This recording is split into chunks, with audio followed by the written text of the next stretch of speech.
Bueno, nosotros conversábamos acerca de diferentes aspectos de la vida cristiana que resulta y produce en el cristiano, en el Hijo de Dios, como una pesadez en la vida cristiana, una pesadez en su caminar. A pesar, decíamos, de que Cristo dijo que su yugo es ligero, su carga es fácil, pero mucha gente no vive así. Mucha gente vive cargada, vive atribulada, vive, digamos, como que no tiene un ayudador dentro de sí mismo, que es el Espíritu Santo. Y en esa ocasión, en la primera ocasión que conversamos, y de hecho yo quisiera que continuáramos hablando de otros aspectos que hacen que la vida cristiana les resulte a algunos pesada. En esa ocasión hablamos del aislamiento del cristiano, cómo mucha gente vive de espaldas a la comunidad que Dios ha creado, a la iglesia o a relaciones significativas que hacen que el caminar sea más fácil, más llevadero, que sea incluso una relación transformadora. Le llamábamos relaciones redentoras. En esta ocasión yo quisiera también que conversáramos acerca de otro aspecto que hace precisamente que la vida cristiana, a pesar de ser un yugo ligero, como dijo Cristo, resulta pesada. Y es la realidad de que en este mundo que malfunciona, en este mundo que después de Génesis 3, que es la caída en el pecado de la humanidad, pues hace que la creación, el ser humano, las relaciones sean difíciles, sean problemáticas, sean dolorosas, sean aflictivas. Disfuncionales. Disfuncionales, exactamente. Entonces, en medio de todo eso, la reacción humana normal a toda esa aflicción, a todo ese dolor, a toda esa disfunción, es la preocupación, el temor, la ansiedad, la queja. Y sucede que nosotros los creyentes, los hijos de Dios, no estamos exentos o no somos ajenos a nada de eso. Y muchas veces reaccionamos de la misma manera como la gente que no tiene a Dios lo hace. No sé si esa ha sido su experiencia, eso en su intercambio con la gente, pero ¿qué ustedes han visto de cómo la gente es presa de la ansiedad, la angustia, el miedo, etcétera? Todas estas emociones adversas en nuestro corazón que nos hacen que la vida resulte difícil. Sí. Y más en este tiempo de pandemia, lo hemos visto de forma tan cercana. Hermanos dentro de nuestra misma iglesia, círculo de amistades, que conocen de la palabra de Dios, que conocen de todo lo que Dios muestra como poderoso, como rey, como soberano, pero al final en el día a día el temor, las dudas, el desenfoque llega y la realidad es que la gran pregunta es ¿qué tanto nosotros realmente creemos lo que nosotros conocemos? La teología, el conocimiento de Dios no es simplemente algo que nosotros tenemos como algo teórico, sino que debe ser funcional en nuestro día a día, que pueda servirnos para nosotros caminar, para influir en nuestro matrimonio, en nuestras decisiones con nuestros hijos, en esto de confiar y descansar en Él. Entonces, es un llamado de atención ante la fe y dónde está puesta esa fe. Antes de que tú intervengas, Miguel, yo quisiera que seamos específicos para que esto no resulte como ajeno. La gente escucha esto y dice, ¿se estarán refiriendo a mí? ¿Qué tengo yo que ver con esto? O sea, hablemos de algunas situaciones específicas a las que nosotros nos estamos refiriendo. Bueno, definitivamente que tenemos que hablar en términos prácticos, porque de lo contrario no le va a servir a nadie, pero déjame comenzar con un concepto y luego ver si lo bajamos a la práctica. Yo creo que parte de la problemática está en que mucha gente conoce versículos bíblicos, historias bíblicas, pasajes memorizados, pasajes enteros memorizados, pero ellos realmente no conocen al Dios detrás de esos pasajes, detrás de esa Biblia. Porque se han memorizado muchas cosas, pero realmente no han rumiado acerca de las implicaciones del Dios que nos dio esta historia, no para que conociéramos la historia, para que conociéramos a Él vivo en esas historias. Entonces, si nosotros vamos a poder vivir una vida más ligera, como tú decías, Chacho, lo primero que yo tengo que hacer es cambiar mi concepto de Dios, de cómo es que yo veo a Dios, conozco a Dios, me imagino a Dios, porque si yo no cambio eso continuamente, yo voy a tener una idea distorsionada de lo que a mí me está ocurriendo. Entonces ahora pensando en cosas prácticas, la pandemia, por ejemplo, puso a mucha gente en sus casas por meses. Yo conozco personas que no salieron de sus casas por meses. Cristianas que conocen a Dios, que afirman que Dios está en control, que le oran a Dios todos los días. Pero la reacción que tuvieron es como si el COVID reinara. Y muchas veces nosotros estuvimos diciendo, Dios reina, el COVID no reina. Eso no me hace imprudente, eso no me hace no aplicar las instrucciones de salud que he recibido para nada. Lo que hace es que me da tranquilidad en medio de esta pandemia. Entonces, yo necesito conocer a ese Dios para que yo pueda verlo, trabajar y en control de las situaciones más pequeñas, las más cotidianas, las más grandes, las globales, como un Dios que verdaderamente, que creo lo que ese Dios ha declarado. Y es que Él está en control de todo lo que se mueve en su universo, incluyendo la pandemia, o esta pandemia o pandemias anteriores. Entonces ese es un ejemplo práctico de hoy en día de cómo funcionaría el hecho de que yo verdaderamente lleve a la práctica el hecho de que Dios está en control de lo que pasa en la pandemia y me pasa a mí en medio de la pandemia. De hecho, vivimos en una generación, cada generación tiene sus desafíos, pero la generación nuestra tiene el desafío de que definitivamente ha aumentado los niveles de perversión, de maldad, de los niveles de descontrol a nivel mundial. Nosotros vemos conflictos a todos los niveles, o sea, entre gobiernos o países, vemos conflictos internos en las mejores naciones, conflictos y tensiones, vemos pandemias y enfermedades, vemos accidentes, guerras, todo tipo de cosas. O sea, este es el cultivo, el caldo de cultivo perfecto para que el temor florezca, la ansiedad florezca. Y tú mencionabas esto de que Dios tiene control de las más pequeñas cosas y de las más grandes cosas. ¿Qué concepto de Dios, qué atributo de Dios podemos hablar hoy? Nosotros sabemos de cuál vamos a hablar, pero yo quería darte esa palabra a ti, Miguel, para que comenzáramos a desarrollarla. ¿Cuál es el atributo de Dios al que nosotros debemos acudir, en el que debemos meditar y reflexionar para derivar de él tranquilidad, paz, confianza en medio de este caos? Bueno, yo creo que hay varios que están articulados uno con el otro. Por una está su soberanía. Dios tiene el derecho y al mismo tiempo tiene el poder, su omnipotencia entonces ahora, de controlar, hacer y deshacer con su creación según Él entienda. Ahora, si ese es el único atributo de Dios en el que vamos a pensar, bueno, quizás yo no puedo estar tan tranquilo porque esa persona soberana, en control de todo, todopoderosa, puede ser mala. Claro. Puede ser como una especie de dictador. Sí. Entonces yo tengo que ahora conocer el amor de Dios. El amor de Dios para con los suyos. Y no solamente el amor de Dios, la disposición que ese Dios tiene para conmigo, que Dios está por mí. No importa lo que me ocurra, no importa lo que Él permita. Por caótico que sea, en eso Dios está por mi bien. Entonces ahí está su fidelidad también, su fidelidad hacia mí. Entonces es como el amor fiel de Dios que usa su poder soberano para beneficiarme a mí. Él se glorifica, no hay duda de eso, pero al final yo soy el beneficiado, no Él. Sí. Y donde Dios más disfruta es justamente en poner su carácter a disposición de los suyos para que los suyos reflejen lo que Él es, su esencia, su naturaleza. Y entonces los suyos le conozcan y los no suyos lo puedan conocer a través de los suyos, de aquellos que ya Él ha redimido. O sea, que tú dirías que si uno combina el poder y el derecho de Dios de hacer todo, que es su soberanía, con su amor y su fidelidad hacia los suyos, para llevar a cabo sus propósitos, esas dos cosas combinadas, Es lo que en el pasado muchos usaban esta palabra, este término de la providencia de Dios. Es cuando Dios pone su derecho de hacer las cosas, su poder para hacerlo todo, su todo poder para hacerlo todo, en servicio, al servicio de su amor y de su sabiduría. O sea, que Él hace las cosas en función de ciertos propósitos buenos siempre. Por lo tanto, este Dios todopoderoso no es temible en un sentido, sino que se convierte en un Dios confiable, porque sabemos que Él lo hace todo para buenas cosas, para buenos propósitos.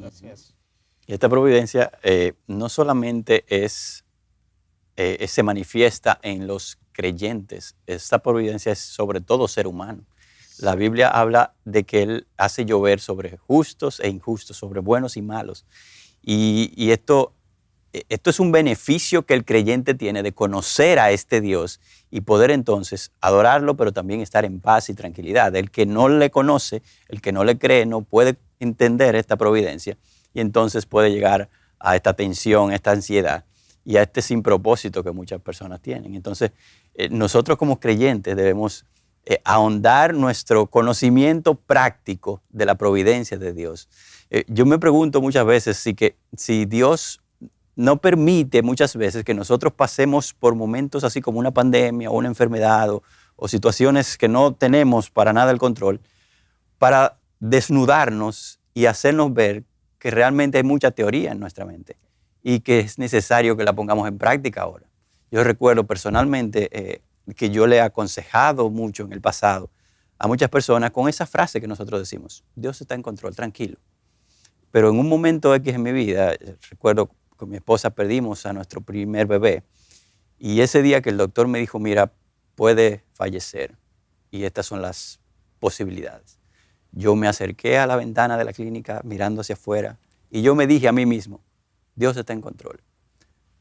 Pero sentí esas palabras como si cayeran en un cubo vacío, porque realmente este era el momento para yo aprender que Dios realmente estaba en control de mi vida, aún en los momentos que yo no quería.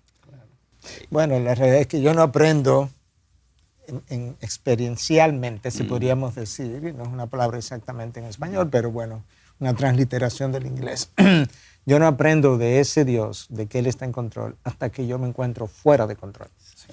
Yo no sé que el paracaídas me puede aguantar la caída hasta que yo no estoy fuera de control, acelerándome a una velocidad extraordinaria, el paracaídas se abre y de repente yo voy lentamente cayendo. Bueno, Dios hace eso justamente porque es a través de esas circunstancias donde Él te va a dejar ver quién Él es. Porque el problema del no creyente, como decía el teólogo Arceus Sproul, teólogo contemporáneo, es que él no conoce a Dios. Y del creyente que él tampoco conoce a Dios.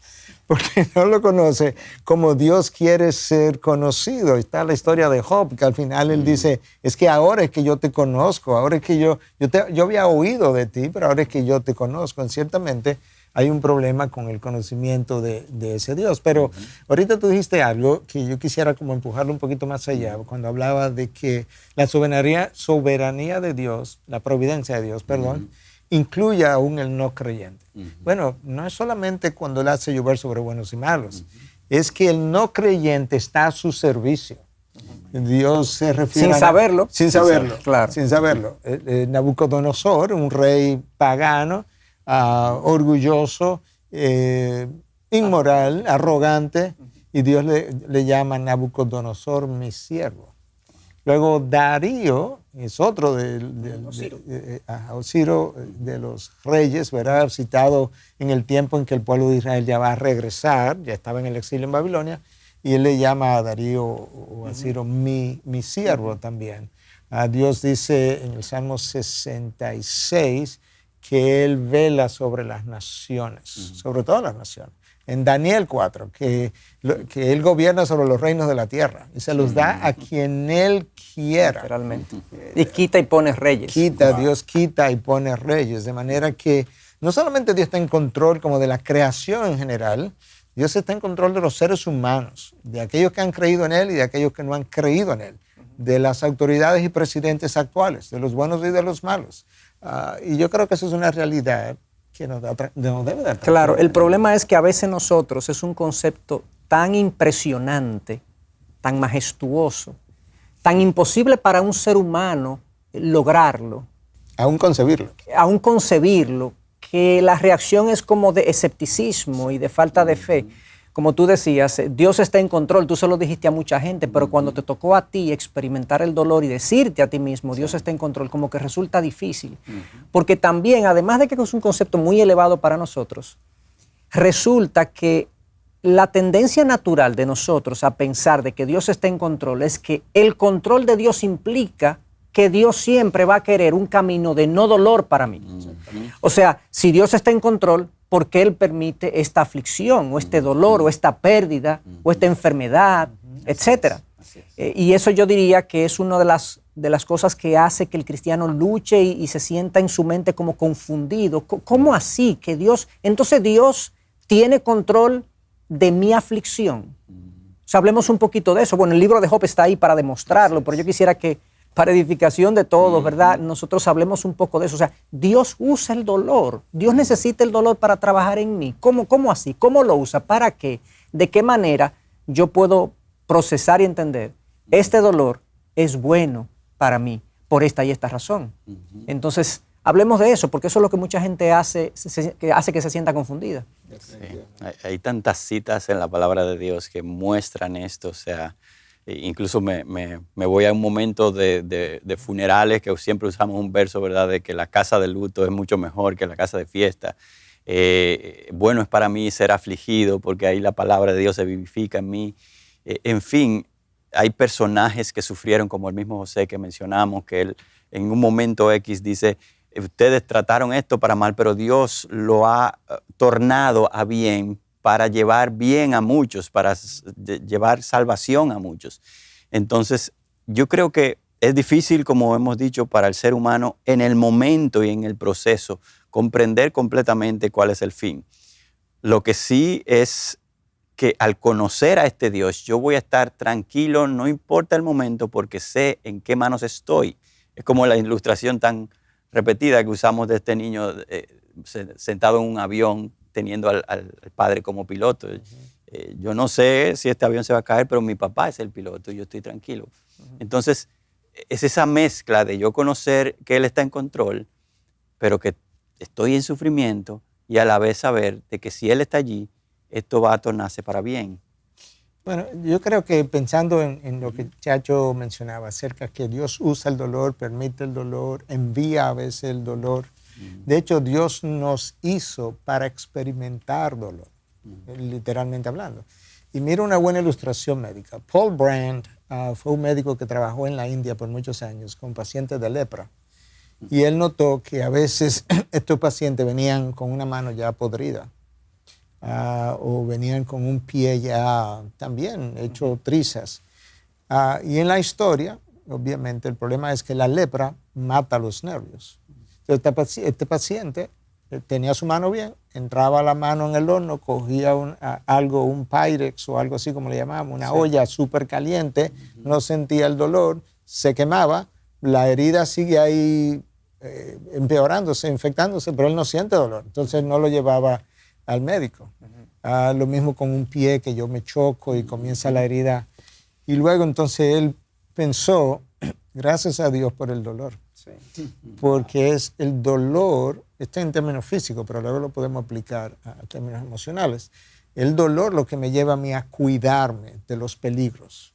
Es el dolor que me lleva incluso una vez enfrentado el peligro y sufrido las primeras consecuencias como una quemadura, a buscar ayuda después de las primeras consecuencias. Bueno, a nivel emocional hay dolor y mucho.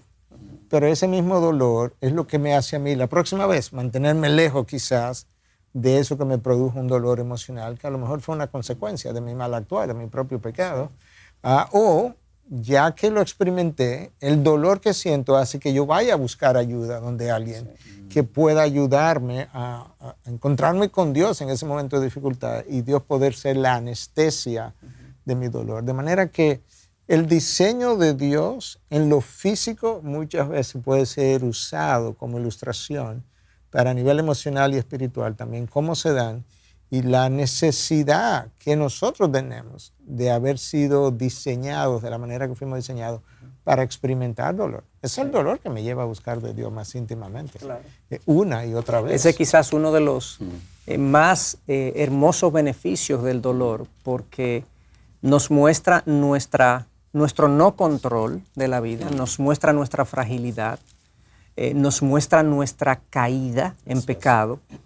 El dolor en sus diferentes aspectos, sus diferentes formas, y es lo que como pastores nosotros hemos visto, que con frecuencia la gente que está en dolor, por cualquier razón, es la que está más dispuesta a acudir a Dios.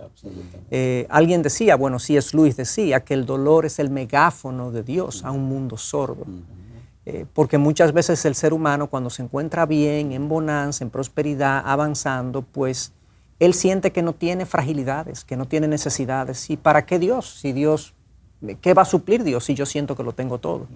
Pero es precisamente muchas veces el dolor que Dios usa como un incentivo para conducirnos a Él.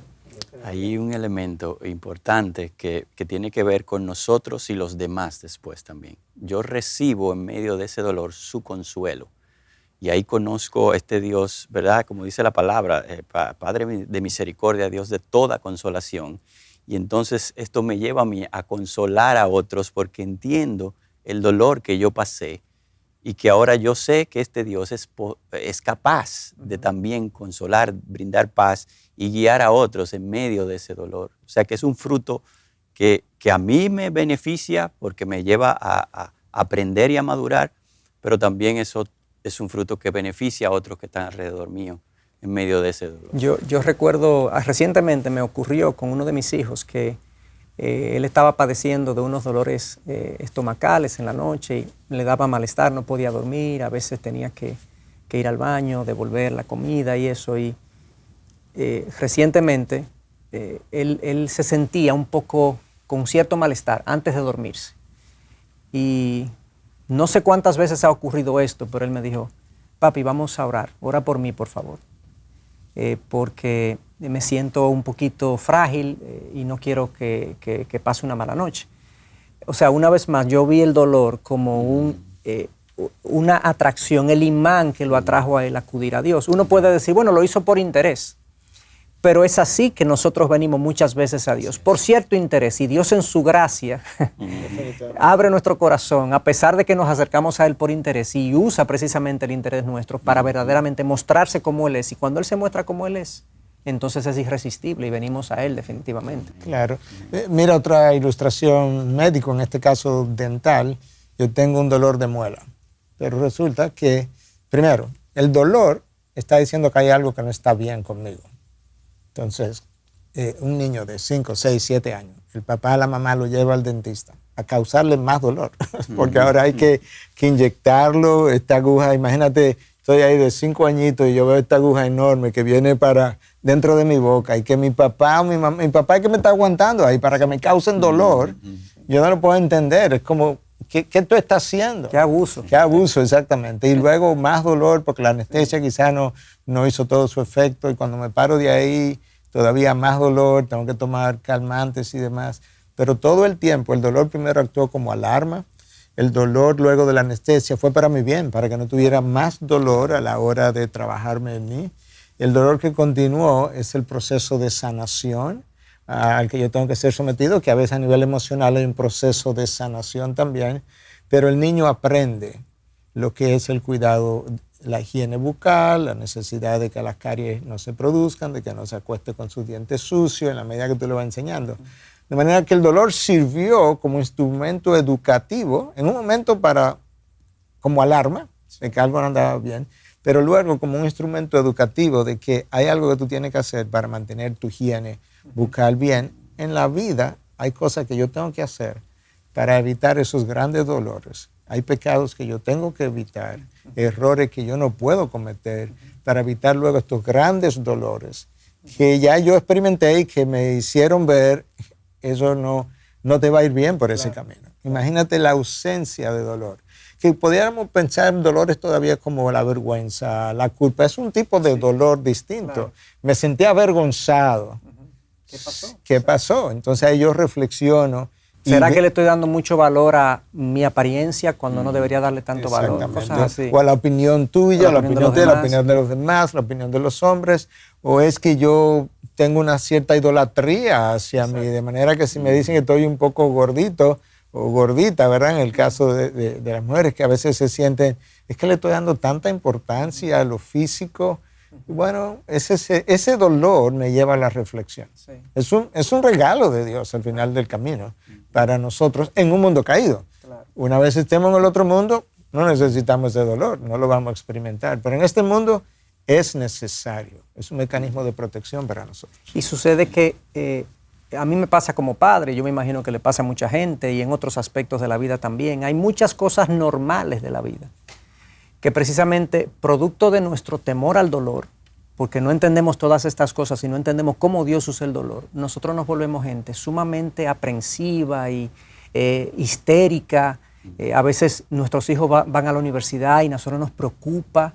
Ahora mi hijo va para la universidad, va a estar solo, ¿qué va a hacer de sus amistades? Y si se junta con gente que no le va a influenciar bien. Pensamos que eso está fuera del control de Dios y queremos preservarlo y queremos sobreprotegerlo. Y lo sobreprotegemos muchas veces y haciéndole daño emocionalmente a él porque no le damos la confianza que él necesita y que él pueda tomar decisiones como él lo necesita hacer.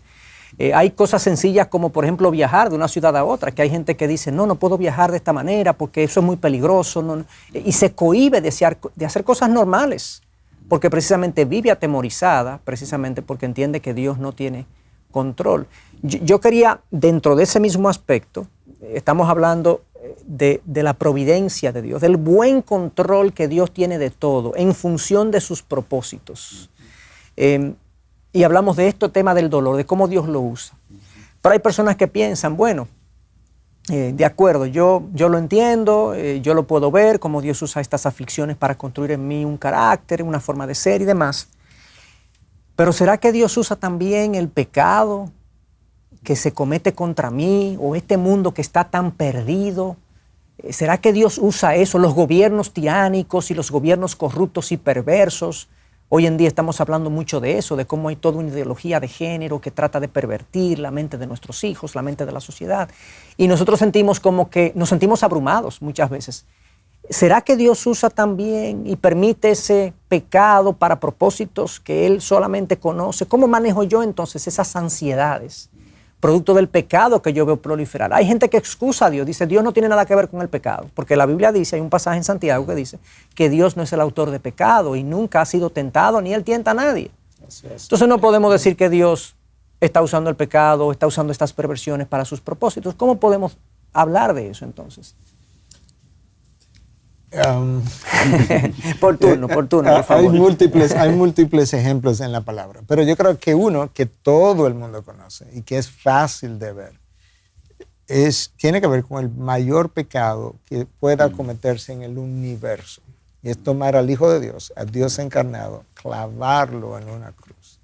Yo no creo que ha habido mayor pecado, es un pecado cósmico. Y que haya gente que haya escupido la cara de Dios y que lo haya clavado ahí prácticamente desnudo en un madero, avergonzar a Dios de esa forma. Sin embargo, ese pecado enorme ha traído la mayor de las bendiciones. Es como que a mayor el pecado, no estoy diciendo que siempre es así, simplemente estoy diciendo este pecado enorme, mientras más grande fue ese pecado, más grande fue la bendición que trajo Dios a través de ese pecado, justamente porque se pecó contra Él, pero era necesario que eso ocurriera para que se pudiera producir la paga de un pecado universal para que nosotros pudiéramos ser salvos. Ahí de nuevo tú ves a Dios por nosotros. Tú ves en la cruz la justicia de Dios, que Dios no va a dejar que su ley, su carácter sean violentados sin juzgar a alguien. Bueno, clavó a su Hijo, porque nosotros no lo podíamos pagar. Sí. La justicia de Dios, pero tú el amor de Dios, la misericordia de Dios, la gracia de Dios a favor nuestro, otra vez. A Dios clavando a su Hijo a favor nuestro, pero el Hijo tuvo que sufrir dolor, volviendo al dolor. Dios tuvo que permitir el pecado, porque justamente al permitir que los hombres actuaran en el ejercicio de su libre albedrío, en términos de que Dios no los impulsó. Cuando hablamos del libre albedrío ahora no estamos hablando de que el hombre tiene la capacidad moral de escoger a Dios, no. Pero él tiene la capacidad de pecar o no pecar. Y en este caso ellos fueron y clavaron al Hijo de Dios por sus propios deseos maliciosos. Y Dios dice, ok, yo lo voy a permitir, yo voy a pagar el pecado de la humanidad y lo voy a usar y traer la más grande de las bendiciones.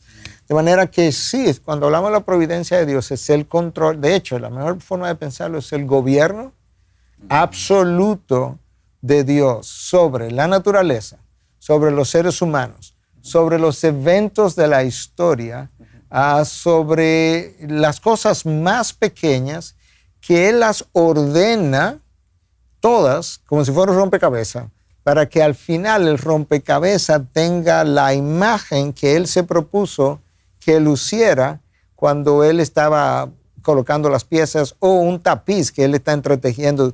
Tú ves un tapiz de eso de la India, tú lo volteas por atrás y es una maraña de hilos. Sí. Esa es la vida, una maraña de cosas que tú no entiendes. Dice. Tú lo volteas por delante y es una preciosidad.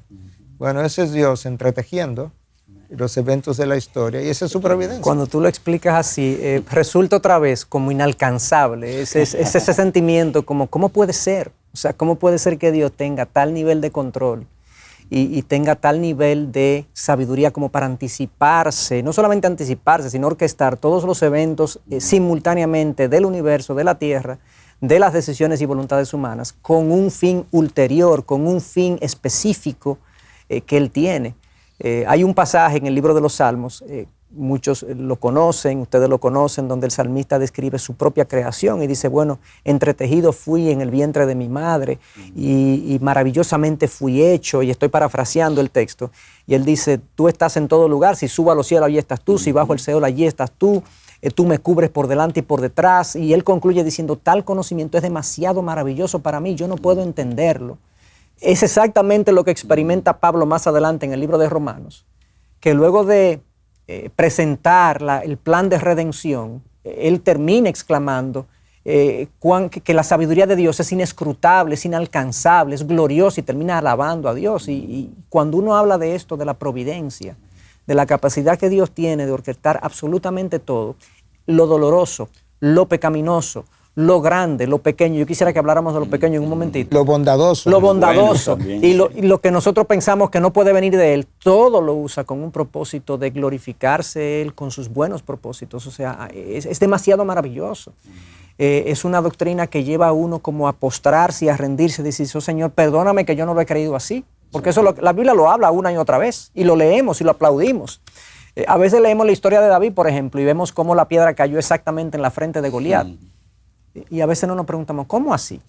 O sea, espérate un momento, porque tenemos que calcular eso. O sea, la trayectoria de la piedra, una sola piedra, o sea, le dio en la misma frente a este gigante que era humanamente invencible, y lo tumbó de un solo tiro.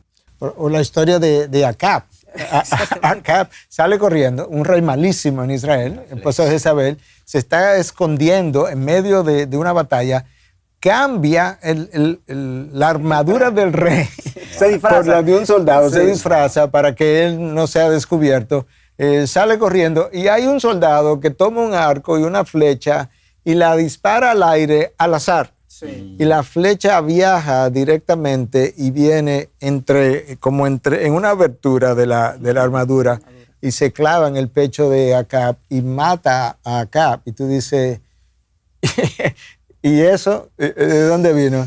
La providencia de Dios. Pero haciendo uso de lo que tú dijiste al principio, leemos esos textos y no meditamos y no decimos, wow, impresionante, porque eso no fue casual.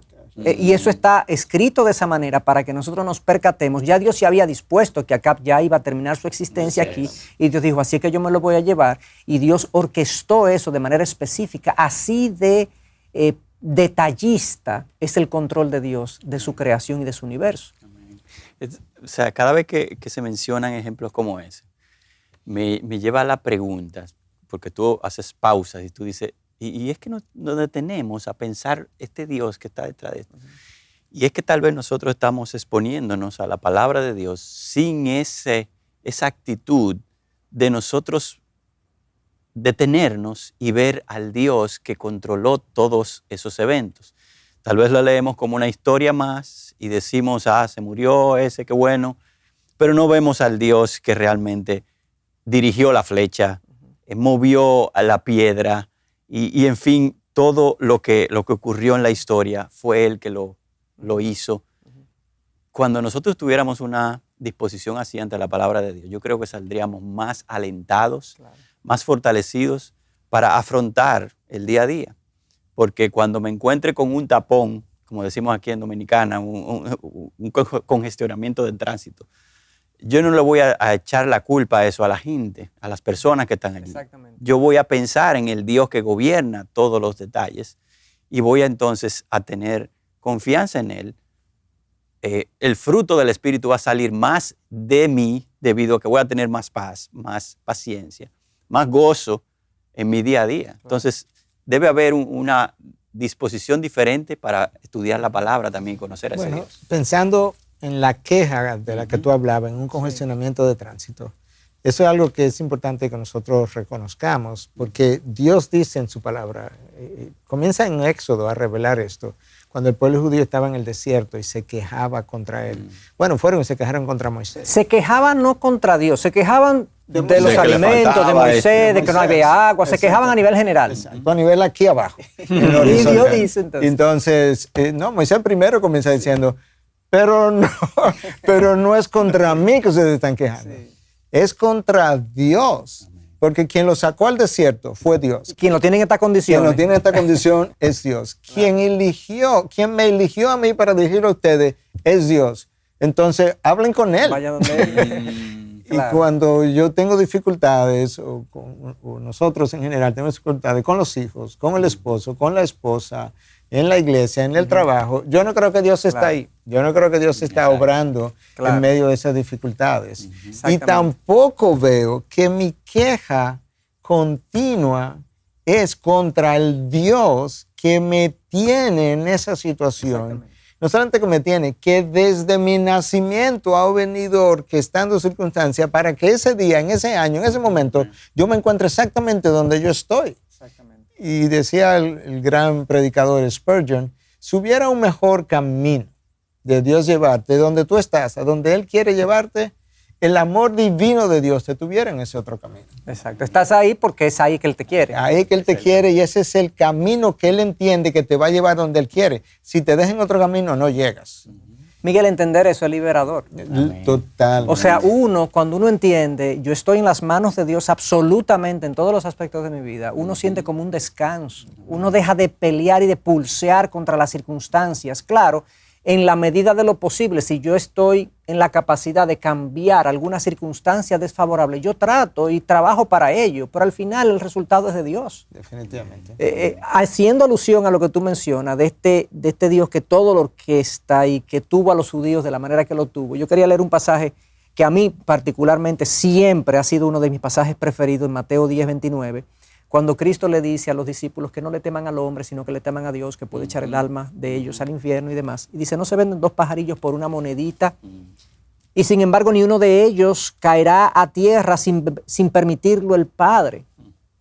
Y hasta los cabellos de la cabeza de ustedes están todos contados. Conclusión, así que no teman, ustedes valen mucho más que muchos pajarillos. A mí, esto es el conocimiento maravilloso del que uno no puede alcanzar, que a uno se le aprieta la cabeza, es como cuando tratan de explicarle a uno las dimensiones del universo. Uno dice, pero ¿cómo puede ser? ¿Cómo puede ser que Dios tiene control del...? Y yo no entiendo, yo creo que eso no fue hiperbólico. Cristo no está diciendo, bueno, Dios tiene control de todo, incluso de los pajarillos, como de manera exagerada para plantear un punto. No, realmente Él tiene control de todo, porque de hecho, en Mateo 5 y 6, en Sermón del Monte, Él le dice a los discípulos, no se preocupen por lo que van a vestir, por lo que van a comer, porque Dios viste la hierba, alimenta a los pájaros. Ustedes están en sus manos. O sea, una vez más, es como que la Biblia nos dice, levanta tu mirada, no mire las circunstancias adversas, pecaminosas, dolorosas, aflictivas. Dios está usando todo eso en pos de un propósito. Lo grande y lo pequeño como un pajarillo que cae a tierra. Lo pequeño y lo insignificante. Y lo insignificante. Sí. Exacto, insignificante, exactamente. O sea, 2 pajarillos se caen en el bosque y nadie se enteró. O sea, nadie, absolutamente nada. La especie no se va a desaparecer porque 2 pajarillos se cayeron y nosotros ni nos dimos cuenta, porque ahí cuando pasó eso nadie lo vio. Y Dios dice, yo quiero que tú sepas que eso, incluso 2 pajarillos que tú te llegas a comer, eso no puede caer al suelo si mi Padre no da el permiso de que ellos mueran. Entonces es como, ¿cuál es tu problema? Exactamente. O sea, ¿cuál es tu problema pensando que Él que te hizo a su imagen, y para aquellos de nosotros que creemos en Cristo y en su redención, que dio a su Hijo, o sea, tú estás relajando, o sea, ¿tú crees que tú tienes motivos para preocuparte? Yo no estoy diciendo que yo no me he preocupado en ocasiones, no, pero me he preocupado sin motivos. O sea, hay un motivo humano, pero sin motivo real cuando pienso que Dios está en control justamente de esa circunstancia en medio de la cual yo me encuentro.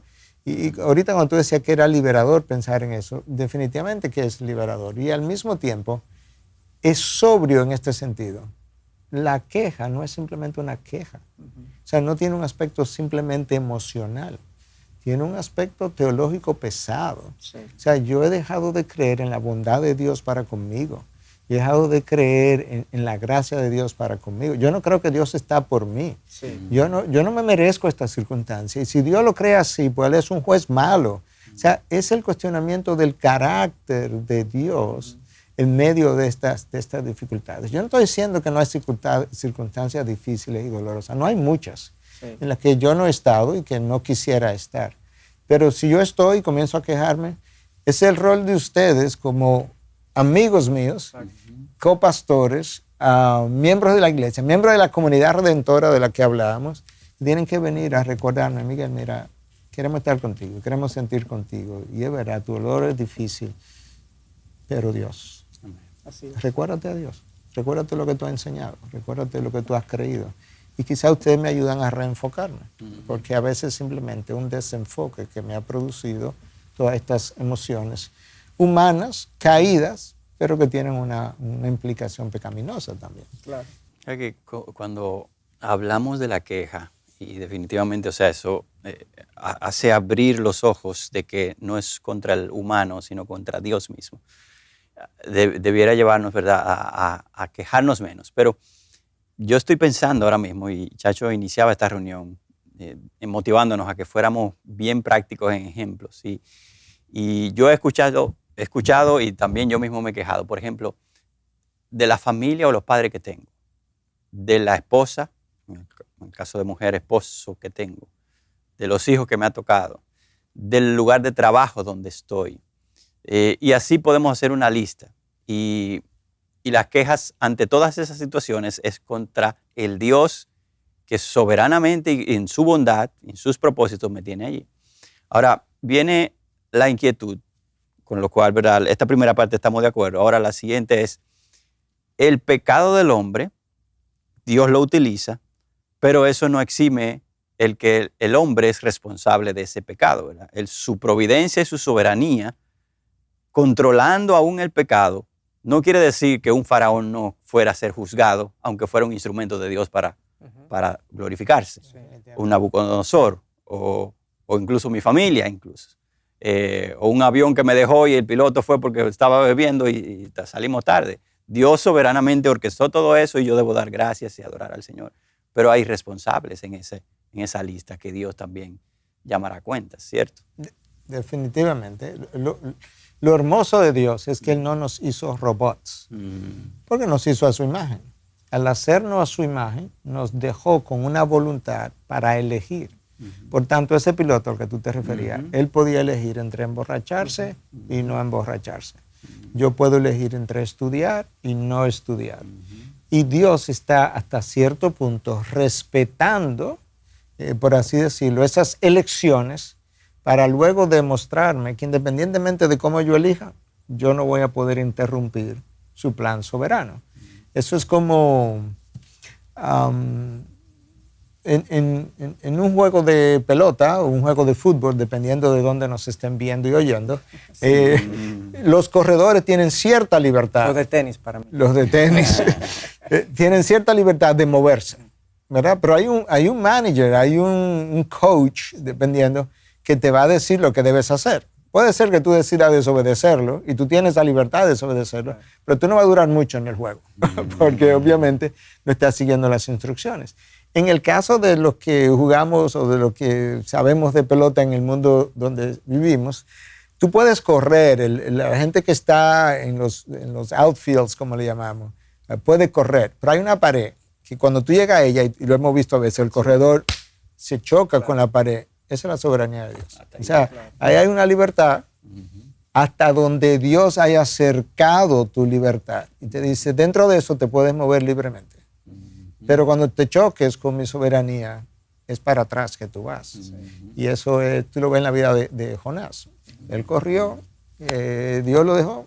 Y al final conocemos la historia.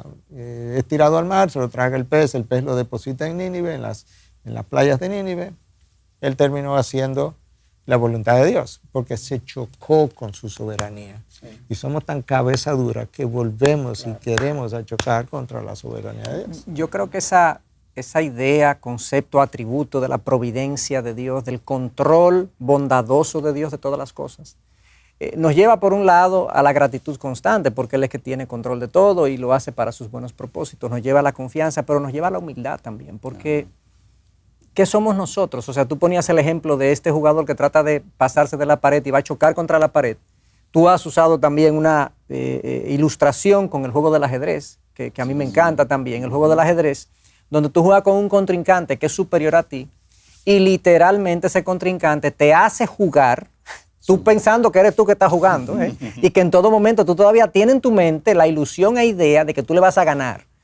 Pero él hace una jugada y mueve una ficha en un momento dado que tú dices, ¿qué pasó? Yo no me di cuenta qué fue lo que ocurrió. O sea, él no te deja, él te deja moverte, pero él no te deja ganar. Al final sus jugadas van a prevalecer. Tú juegas su juego. Tú juegas su juego, exactamente.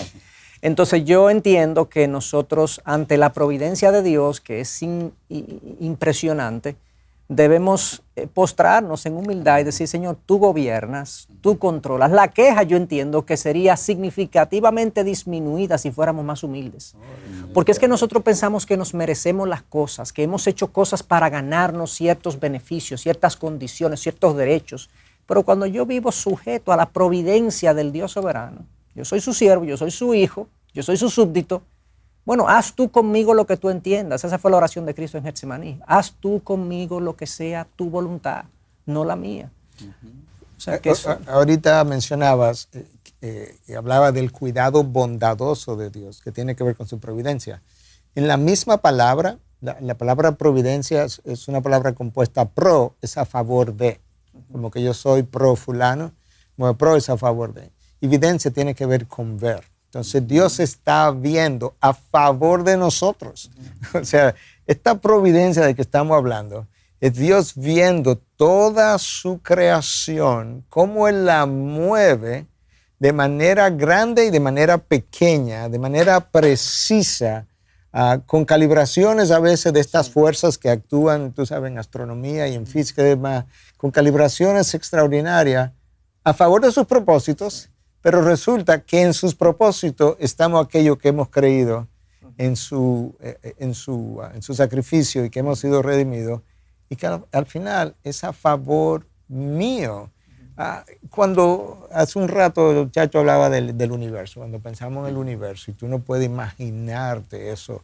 Bueno, Pablo, tú aludías a Romanos 11, profundidad de la sabiduría y del conocimiento de Dios, cuán insondables son sus juicios e inescrutables sus caminos. Como que Pablo ya no puede más y es como que ya párate, ya, déjame quedarme, hasta aquí llegué. O Efesios 3:20, que aquel que es poderoso para hacer mucho más de lo que podemos pensar o imaginar, o sea, dale rienda suelta a tu mente, a tu imaginación, piensa lo que tú quieras.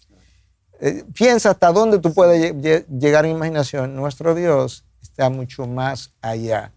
Y oía una ilustración hace unos años atrás de que hombres de ciencias decían, y yo no sé cómo calculan esto, quizás simplemente nos sirva de ilustración, pero ellos decían, en el momento de la explosión, nosotros, tú sabes que la ciencia piensa que hubo un Big Bang que salió de la nada, lo cual es descabellado, pero bueno, nosotros creemos que la explosión pudo haber ocurrido, pero fue cuando Dios dijo, verá, créase el mundo, o sea, la luz, y boom, inició eso. Que la calibración de fuerza, dicen los hombres de ciencia, de quien estaba leyendo, de expansión y contracción, durante los primeros 3 segundos de lo que supuestamente fue esa explosión. Pudo haber sucedido. Exacto. Sería como el equivalente a colocar un tiro al blanco a 20, 30, 50 billones de kilómetros de distancia, apuntarle desde la Tierra y darle medio a medio. Tú dices, O sea, ese es el Dios que calibra este universo. ¿O tú piensas que el universo tiene hasta precisión para expandirse y contraerse sin que haya una mente detrás que controle dicha expansión y contracción? Ese es el Dios que controla tu vida. Ese es el Dios que sostiene tu vida, el Dios que está pendiente de cada detalle, de cuando el salmista, tú te refieres al Salmo 139, cuando me levanto y cuando me acuesto. O sea, tú estás conmigo al levantarme, al acostarme, si voy a las profundidades, si asciendo a los cielos, ¿a dónde voy a ir? O sea, ¿de qué me voy a preocupar? Si al acostarme tú estás pendiente que me estoy acostando, al levantarme estás pendiente que me estoy levantando. Sí. Eso debe darnos totalmente. A mí Romanos 8:28, que es el pasaje quizás uno de los pasajes más conocidos junto a Juan 3:16, y Romanos 8:28 dice que todo obra para bien para aquellos que aman a Dios. ¿Cómo más Dios nos va a decir, estoy por ustedes, tranquilos? El Salmo 46:10, estad quietos y sabed que yo soy Dios. Para mí, un eco de Romanos 8:28, de que todo obra para bien para aquellos que aman a Dios, está en Génesis 50:20, que tú lo mencionaste ahorita, que cuando José le dice a sus hermanos, lo que ustedes pensaron para mal, para hacerme mal, Dios lo orquestó, lo ordenó para bien y para el rescate de muchas vidas. Eso fue exactamente lo que él hizo en la cruz también. Ese es el otro eco. Lo que el hombre pensó para mal, de destruir a Cristo, destruir a Jesús, este falso maestro que decían ellos que era Jesús, precisamente Dios lo utilizó para glorificar su nombre y para traer redención a la humanidad. O sea, una y otra vez la Biblia nos llama a confiar en este Dios providente que asiste al funeral de cada pajarillo. Quizás nosotros no lo vemos, no nos damos cuenta, pero Él sí. Es una buena forma de ponerlo, al funeral de cada pajarillo. Y el refrescano para aquellos que no están familiarizados la historia de José cuando él termina diciendo eso, porque me gustaría conectar algo que Chacho dijo con algo que tú dijiste. Entonces, refrescanos la historia. ¿Qué es lo que le pasa a José? Bueno, ustedes recordarán que él fue tomado por sus hermanos y primero tirado a una cisterna, después vendido a unos mercaderes y después estos hermanos llevan a la noticia mentira de que José murió despedazado por una bestia. Este hombre entonces es llevado por estos mercaderes a otro lugar y es vendido a la casa de en Egipto. Y allí entonces va Dios dirigiendo su historia, va a la cárcel, es acusado, está sin esperanza allí, pero de allí sale. Va a la cárcel por hacer algo bien hecho. Bien hecho, huir del pecado. Exacto. Y entonces sale de allí también, Dios moviendo todo, porque el rey o el faraón se entera de que hay un hombre que da a conocer los sueños. Casualmente el faraón tuvo un sueño. Copero. Y casualmente José sabía interpretar sueños. Entonces, cosas tú sabes. ¿Y cómo se entera el faraón? Porque un copero va para allá acusado. Es una cuestión de la evolución. Sí, es una cuestión, tú sabes, todo esto puesto. Josué sale de la cárcel, da la interpretación al sueño, entonces, y es delegado como el segundo al mando en Egipto. Y es a través de él que su familia es rescatada, es provista de alimento, y entonces es en esa conversación que estos hermanos, temerosos de que José, ahora con esta autoridad, venga y los mate o los encarcele, que José le dice, no teman, lo que ustedes pensaron para mal, Dios lo ha tornado, y esa es la palabra que usa ahí, tornado, girado, para bien, para el beneficio de muchos y de salvación de muchos. Ese es nuestro Dios. Bueno, entonces ahí está la providencia de Dios. Y ahorita Chacho mencionaba que eso debe ser liberador, poder pensar de esa manera. Mira la paz de José. O sea, los hermanos son los que no estaban en paz. Los que cometieron el hecho contra él son los que están preocupados. ¿Qué José va a hacer? Y tenía todo el derecho humano de haberlo encarcelado y vengado, y se hubiese vengado de ellos. Y José es el que está tranquilo. Sí. Y le dice, pero tranquilo, es que yo sé que ustedes lo quisieron hacer para mal. Ustedes obraron mal, ustedes pecaron contra Dios y contra mí, yo lo sé. Pero eso no estaba fuera de la providencia de Dios.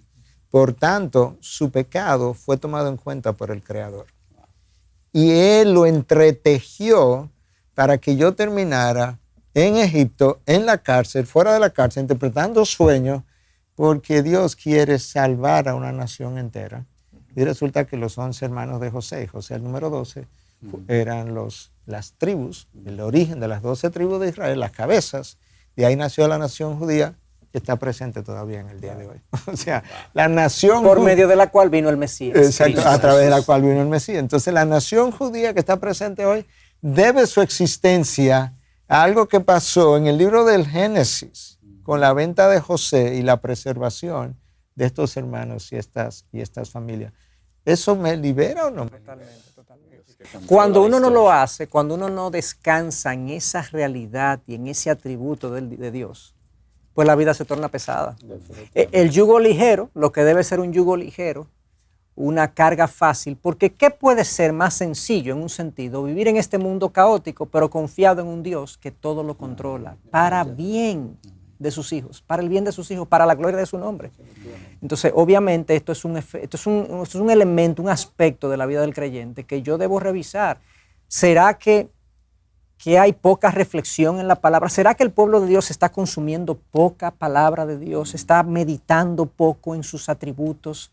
No está viendo las implicaciones de la revelación de Dios. ¿Qué podemos decir ya de manera final, digamos, en una quizá últimos comentarios, pastoralmente, como hermanos? O sea, ¿cómo puede una persona crecer en confianza en este Dios que todo lo controla? Yo quiero eliminar una parte y así contestar tu pregunta. No hay dudas de que dentro de este mundo caído y dentro de la providencia misma de Dios, este dolor o sufrimiento que pudiera llegar va a traer tristeza. Dentro del cuerpo humano, dentro de nuestros sentimientos, nuestras limitaciones, no vamos a entender muchas cosas. Y aquellos que pudiéramos estar pasando por situaciones como esta, debemos saber que eso es natural para nosotros. Y Dios no dice no llores o no te aflijas. Jesucristo mismo lloró. Ahora, lo que complementa todo esto, y yo sí entiendo que es parte de lo que tú dijiste, es esta revelación y exposición ante este Dios. El Job que nosotros vemos, con eso voy a tratar de responder, al inicio de la historia, fue tan justo en responder, bendito el Dios que dio y que quitó, y sea adorado su nombre, ¿verdad? Pero aún a ese Job le faltaba conocer más a Dios, según lo que vemos al final. ¿Cómo Dios lleva a este Job del inicio al Job del final? Él le lleva con preguntas, innumerables preguntas, a saber quién es el que está al control de todo, quién hizo todo, para que Job entonces pueda admirar a este Dios, pueda reconocer y decir, wow, ¿quién soy yo? O sea, yo no tengo nada, tú eres el que tiene el dominio. Y al final entonces él puede rendirse y decirle, me arrepiento, yo no te conocía. Y yo creo que eso nos falta mucho a nosotros, los hijos de Dios. Necesitamos esa exposición ante este Dios revelado en la palabra que nos lleve a preguntas, que nos refleje quiénes somos y quién Él es. Y entonces eso nos lleve a un conocimiento más fiel de Él. Volviendo a algo que tú mencionabas hace un momento, le hemos hablado en otro momento de esta conversación, pero los hijos de Dios rumian poco, meditan poco. Y en particular con la intención de encontrar a ese Dios, descubrir a ese Dios detrás de cada pasaje, detrás de cada historia. Porque es el conocimiento de Dios que a mí me puede aquietar. Lo hemos estado conociendo. Entonces, por un lado, yo necesito cambiar mi concepto de Dios. Y la manera de cambiarlo es leyendo ese libro, ahí donde Dios mejor se ha manifestado. No es el único sitio, Dios se ha manifestado en la creación, Dios se ha manifestado en la historia, por eso hablamos a veces que Dios ha escrito 3 libros, el de la creación, el de la historia y en este libro, ahí donde Dios mejor se ve. Yo necesito encontrarme con ese Dios. Hay otro concepto que yo tengo que cambiar, es un concepto que tiene que ver conmigo. La vida mía no es acerca de mí, o sea, la vida mía no es acerca de lo que yo quiero. La vida mía no tiene propósito cuando las circunstancias y elementos y vidas y pastores y ovejas realmente se comportan de una manera que encajan con la mía y me hacen sentir cómodo y agradado. Sentir cómodo. Exactamente. No, la vida mía tiene que ver con un propósito eterno. Escuchemos esa palabra otra vez, eterno, concebido en la eternidad pasada. Yo entro a una historia que ya había comenzado hace mucho tiempo. Yo salgo de esa historia y la historia sigue hacia adelante y va a terminar justamente donde Dios se propuso que terminara. Yo lo que tengo que jugar un buen rol como actor de esa historia. Esto es un drama, yo soy un actor de millones, yo tengo que jugar mi rol bien con una intención de que el director del drama de la historia luzca bien, de que él sea glorificado. Porque al final de eso es que se trata. Ahora, cuando yo hago mi rol bien, yo tengo el mayor gozo, la mayor paz, la mayor satisfacción, la mayor tranquilidad. Yo tengo la mejor relación con Dios, tengo mi mejor compañía de Dios, lo puedo sentir mejor que está conmigo. Él ha estado, pero no lo siento. No lo puedo sentir a mi lado y su compañía y su consolación. Tengo el mayor agradecimiento, pero yo necesito recordar, uno, esta vida no tiene que ver conmigo. Ni la vida como concepto, ni la mía. Y dos, si verdaderamente yo digo que soy cristiano y lo soy, yo tengo que entregar esa voluntad. Yo tengo que rendir esa voluntad y decir, Señor, como Cristo, que se haga tu voluntad y no la mía. Y ahí es donde yo voy a encontrar la paz. Y ahí es donde yo voy a encontrar el yugo ligero. O sea, hasta ese momento ese yugo es pesadísimo. El concepto, ya con esto cierro, por lo menos mi parte ahora, el concepto del yugo, los judíos lo entendieron mucho mejor, porque es algo que todavía se hace, y es que tú tomas un animal veterano, entrenado, de esos animales de carga que tiran, como que llevan una carreta, y tú tienes un jovencito que todavía, si fuera un caballo, todavía está dando patada, por así decirlo, y tú lo metes dentro de este yugo, que es como una especie, no sé cómo llamar, una especie de carreta, imagínate. Sí. Pero resulta que el peso de la carreta yo se la amarro solamente al veterano. Entonces el otro está dentro del yugo, pero él no lleva peso. Sí. Él está ahí para entrenarse en la disciplina del caminar y de no salirse y demás. Y Cristo está diciendo, cuando él se lo explica a manera de parábola, métete aquí en el yugo conmigo. Que él ya llevó la peor parte. Él llevó la peor parte más pesada. Y la sigue llevando. Y la sigue llevando. Tú estás aquí conmigo porque yo te voy a poner al lado para entrenarte. Pero en buen dominicano, tú vas en coche. O sea, tú vas ligero. Porque yo estoy llevando tu carga por mí. Y de ahí el pasaje de Pedro, ¿verdad? De que en inglés es cast your anxiety. Echa tus ansiedades. Echa tus ansiedades sobre mí, sobre Él, porque Él cuida de nosotros. Esa es la idea. Esa es la idea. Y eso tiene que ver con su soberanía y su providencia de principio a fin. Bueno, yo creo que tenemos que seguir conversando. Definitivamente. Porque estos son aspectos que precisamente lo hemos querido traer a la consideración de los que escuchan, nosotros mismos, porque lo vemos que si estas cosas son observadas, la vida cristiana resultaría lo que debe ser una vida plena, una vida en abundancia, una vida de gozo. No lo es precisamente porque, como veíamos anteriormente, mucha gente se aísla y otra gente entonces se deja abrumar por el caos de este mundo y no descansa en el Dios que todo lo controla. Ojalá esa sea una realidad distinta para muchos, para nosotros, comenzando con nosotros, que podamos descansar en ese Dios enorme que se ha revelado en su palabra. Mucha tela que cortar. Así es.